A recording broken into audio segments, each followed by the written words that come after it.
Dallas City Council members are preparing to decide if an H-E-B store could come to Dallas. H-E-B purchased a site off of Hillcrest Road at LBJ Freeway where a mixed-use office building is located, but the zoning proposal is receiving pushback. Fox 4's Lori Brown is live at Dallas City Hall. Hi, Lori. Hi, Clarice. Dozens of people have spoken here at Dallas City Hall about the plans for an H-E-B in far north Dallas. Many people expressed concerns about the popular grocery store coming to an already congested part of the city, while many others spoke in support. I'm an H-E-B customer. I'm not against them, like one of the speakers referenced. I want H-E-B in the area, but what I really want is thoughtful development. I want someone to understand this is not a good site. It's not a good fit for that size store. In Dallas, currently, I've been able to eat at Luby's. I can go to Whataburgers everywhere, but I have to drive to Plano to shop at H-E-B.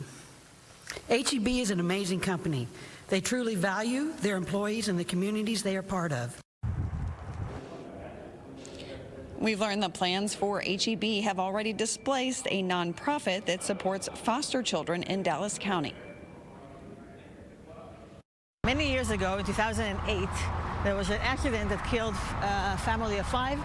The Hart family, they just came out of church. For Michelle Brown, founding a charity for foster children had a very personal beginning. I was the one that did the CPR on one of the girls.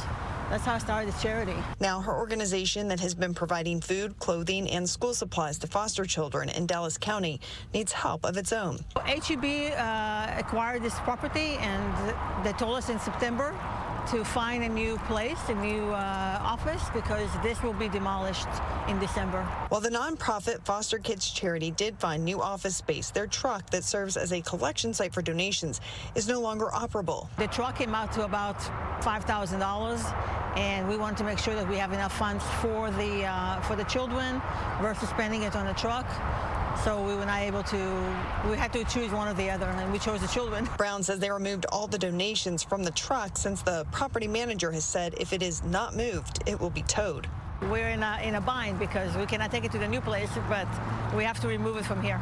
Judge Delia Gonzalez told me in a statement, Foster Kids Charity has been a mainstay for Dallas County foster kids for years, and their continued support is vital to providing additional needs for foster youth in Dallas County. I only have another 2 weeks to find a solution. Brown is hoping her Christmas wish can come early. My hope is that someone will be able to help us with donating funds to repair the truck, or maybe someone has a shop or a towing truck, a towing company that can actually come and tow it and repair it for us.